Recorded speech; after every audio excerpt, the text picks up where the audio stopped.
பத்திரிகை நண்பர்களுக்கும் ஊடக நண்பர்களுக்கும் என்னுடைய முதற்கண் வணக்கத்தை தெரிவிச்சுக்கிறேன். எனக்கு இந்த படத்தில் நடிக்க ஆரம்பித்தப்போ ஃபஸ்ட்டு ஏற்பட்டது ஒரு குற்ற உணர்வு தான். ஏண்டா கோயம்புத்தூர்லேயே பிறந்து வளர்ந்துக்கிற இவ்வளோ நாள் போய் நீ ஜிடி நாயுடு மியூசியத்தை நீ பார்க்காம இருந்திருக்கிறியா அப்படின்னு ஒரு ஃபீலிங். எனக்கு ராஜ்குமார் சார் கூப்பிட்டு போய் காட்டினார். எப்படி இவ்வளோ நாள் நம்ம மிஸ் பண்ணோம். எங்களுக்கு ஸ்கூலுக்கு போகிறப்பங்க சைக்கிளில் போகிறப்ப நம்மளுக்கு 2 விஷயம் தான் தெரியும் தாத்தா பற்றி. ஏதோ ஜிடி நாயுடு ஒருத்தர் இன்ஜெக்ஷன் போட்டு இவ்வளோ பெரிய பப்பாளி பழம் பண்ணியிருக்காராமா அது ஒன்று. அப்புறம் ஒரு ரேசர் மோட்டர் எதோ ரேஸ் ஆகணும் அதை வச்சு அதுவே சேவ் பண்ணி விட்டுருமாமா அப்படின்லாம் பேசிக்குவோம். ஸ்கூலில் போகிற வழியில் நம்ம யூஎம்எஸ் பில்டிங் வழியாக தான் போவோம். கன்ஸ்ட்ரக்ஷன் ஃபார் டெஸ்ட்ரக்ஷன்ட்டு இவ்வளோ நெருக்கமான பழக்கம். எங்கள் குடும்பம் அவங்க குடும்பம் ஒரு 4 தலைமுறையாக பழக்கம். அது வேற. ஜிடி நாயுடு சார் படமாக பண்ணுறாருன்னா நம்ம டைரக்டர் கிருஷ்ணா சார் சப்ஜெக்ட் சொன்னார், அரவிந்த் சார் சொன்னார். ஒவ்வொரு சீரும் நடிக்கும்போது ஏய் நிஜமாவே இப்படி நடந்திருக்குதா அப்படிங்கிற மாதிரி.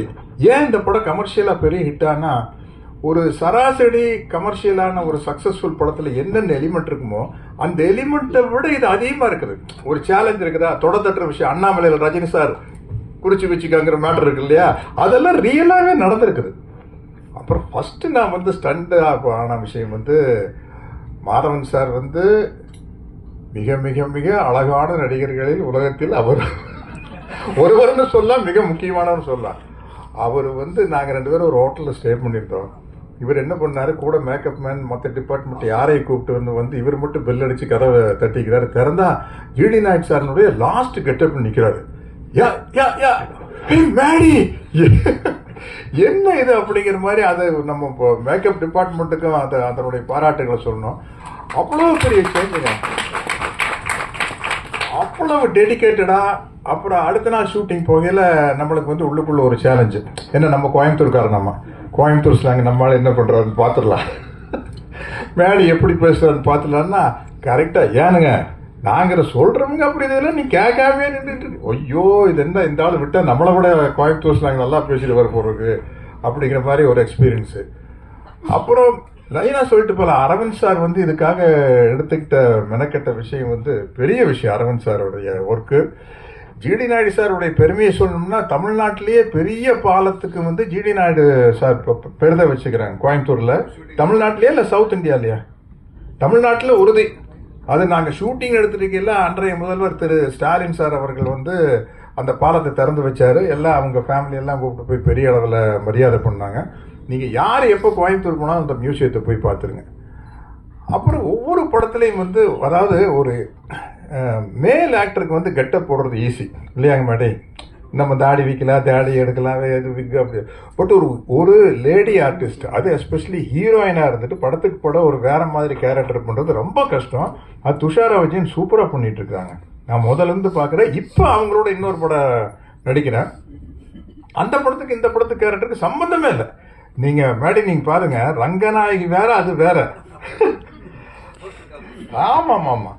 அப்புறம் இந்த படத்தினுடைய தயாரிப்பாளர்கள் விஜய் முருகன் அவங்கெல்லாம் நம்ம அதாவது பாகுபலி அடிக்கல பிரபாஸ் சொல்லுவார், அந்த ப்ரொடியூசருக்கு வேடிக்கைப்பட்டிருப்பாங்க.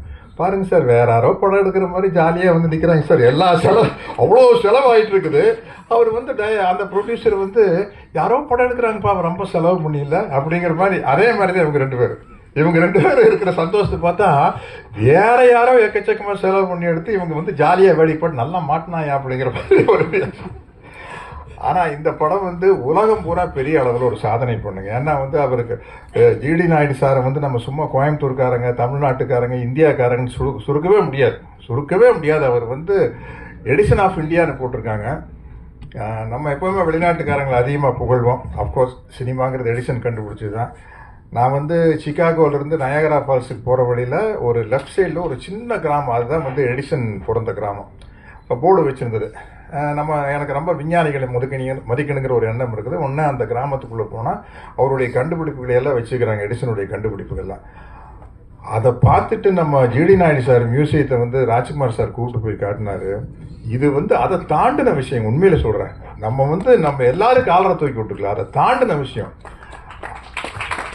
அதை வந்து நம்ம மேடி அவர் எடுத்து நடித்த விதம் என்ன, நிறைய ஸ்டேஜஸ் இருக்குது. ஒரு கிட்டத்தட்ட 25 வயசில் ஆரம்பிச்சிருமா கதை, ஆரம்பித்து அவருடைய டெத்து வரைக்கும் போகுது. எல்லாமே வந்து வித்தியாசமான கேரக்டர்ஸு.